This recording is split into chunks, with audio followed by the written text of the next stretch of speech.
Hi everyone, it's me again, Nestor the Black Teacher. If you're wondering who is this guy, Nestor the Black Teacher comes from Malawi, the warm heart of Africa. Follow me, subscribe to my channel. Subscribe, please. Don't make me cry. Ndinali live, then the mafusa anthu kodi mukuona ngati Malawi amene ali kunja kwa Malawi atakuona ngati Amalawi amene atenga passport ndikumakhala kunja kwa Malawi atakuona ngati ndi anthu amene wajamanduza 2 million ena kuti 2.5 million ena 1 million 1.5 million ena mpaka the highest number yomwe ndinawusidwa inakwana 7 million ena iya 5 million ena kuti John Yoka amene ali South Africa koka 1 million amadutsa.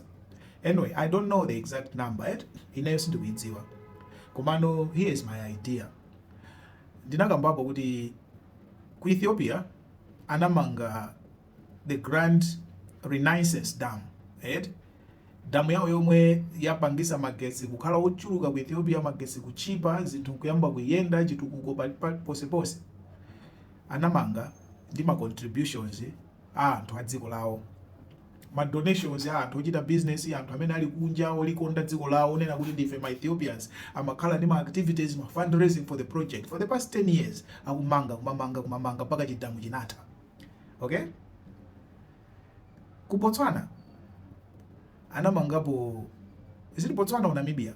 Botswana anamangapo university.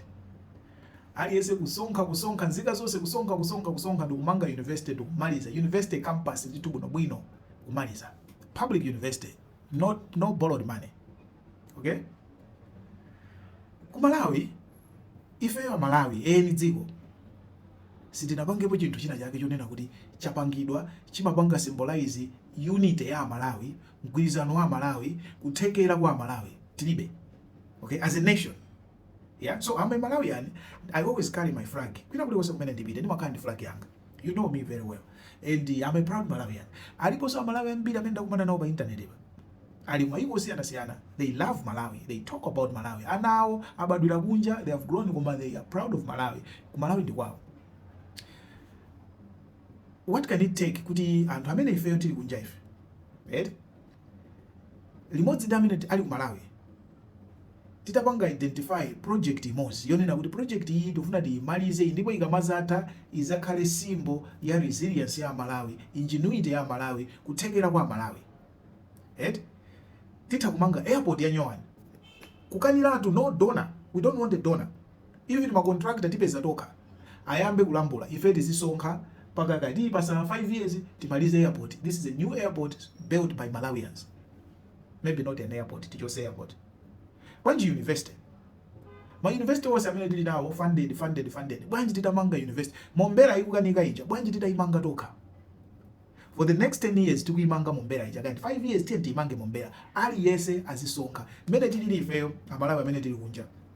Anthu akuti ma million tingoyerekeza Amalawi 100,000. Ndatenga nambala yochepa kwambiri. Tapambana 100,000. Amalawi 100,000. Titati tisonke $100. Amalawi 100,000. Pamwezi $100. Aliyese kuponya kwa account. Tikhale ndi dollar account. Tiponye kwa account manager $100. Amalawi 100,000. Pamwezi ndio titisonka $10 million. $10 million ndi mabilioni angati mbakwaji. Akwana? Mabilioni anga. Ndiye mwezi 10 million. Pakutha chaka titakusonga $100 million. $100 million yosonkhedwa ndi Amalawi. $100 million ndiye titapanga identify project kuti ndinati airport kenaka ndinati university. Bwanji titati tisite tikhale nsewu. M1 road uja. M1 road uja wata mwene wata kakuphapatika kasala malo mwina M1 road uja. Laenda nise wazalewawo. Chitrage chimati chikamabwera kuweka mantha ngati ngozi utakulowa njire weka otera. Bwanji titati tiyambe M1 road uja Blantyre to Lilongwe to Zuzu. Timuyambe nditu tikazamaliza ndeti zantengeso Zuzu tukalonga Blantyre to Sanje kuti akhale double lane. Osati kungosintha wamba kungonkoza wamba akhale double lane. Magalimoto opita uku aziyenda se umozi opita uku. Malene awo awiri ena obwera uku aziyenda so leni nayo mse wawo wauka obwera uku akale osiyana misewu yosiyana titati tiyambe imeneyo $100 million pachaka, zaka ziwiri $200 million, zaka zitatu $300 million, titati tikusonkha $500 million. Titha kuumaliza in zaka zingati? How long can it take us to connect Lilongwe and Blantyre? To connect Lilongwe and Zuzu. How long can it take us? And dziko lonse titakhala kuti tonse tikudziwa kuti we are on a mission. Aba nangoyika zama minimum zoyima $100. Kuli anthu ambiri olemera amene ali kunjako sangasonkeso $100 yayi, atha kupereka $1,000. Kuli anthu ambiri odali ndalama zochulukira atapereka yambiri. Ife ndikumapusha dziko lonse ndikudziwa kuti ku Malawi as a building a road funded by Malawi, and we are all proud. And aliyense amene wasonkha ndikumpasa chiphaso chapadera choti chizakhale pride ya ku family kwawo yosunga yonena kuti anamanga nawo nsewu awawa. Aliyense amene wasonkha kumapangira chiphaso chapadera, amene wasonkha zambi kwapasira chawo cha golide anamanga awawo, anamanga nawo ndikhala nazo national pride yako. Imagine maziwa ku Malawi tili ndi what is called Vision 2063. Inapangidwa anthu amangodziwa kuti kunapangidwa Vision 2063, inapangidwa launch ku Lilongwe ndi atsogoleri ena ake, anthu aboma ena ake akuidziwa. Vision 2063 ja imayenera ipangidwe dissect, tigawane ntchito ngati nzika zonse za Malawi zidziwe zoti tili ndi Vision 2063, aliyense ali ndi role yoti apange play. Kuyambira ku midzi, ana asukulu, ana asekondari, ana university, mafumu ku midzi, aliyense akhale ndi role yonena kuti tili ndi dziko lathu lapanga Vision 2063, tili ndi mission. This is a mission, this is a policy yomwe tiyenera tidzipanga. Amasukulu a education mukupanga chani ku vision iyi, achipatala za umoyo mukupanga chani, mufuna mukwanirise ziti, a infrastructure, ma engineers mukupanga zoti mukwanirise ziti, amadzi, architecture, cities athu, aliyense akhale committed kuti we are on a mission.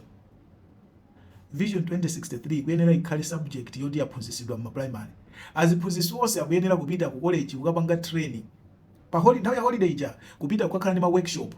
Kayapita ku technical, kayapita ku training college yakuti kukakhala ndi ma workshop kukawerenga, akaphunzitsenso ana asukulu. Aliyense adziwe zoti Malawi is on a mission of Vision 2063.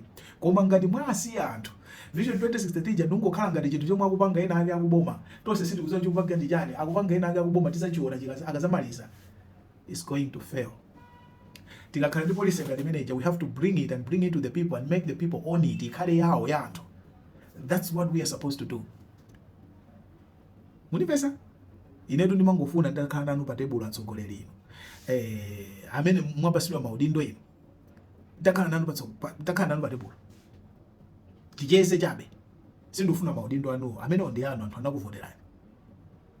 Koma tigawane nzeru izi.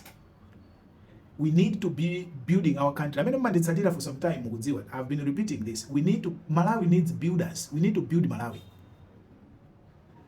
Subscribe, like and share.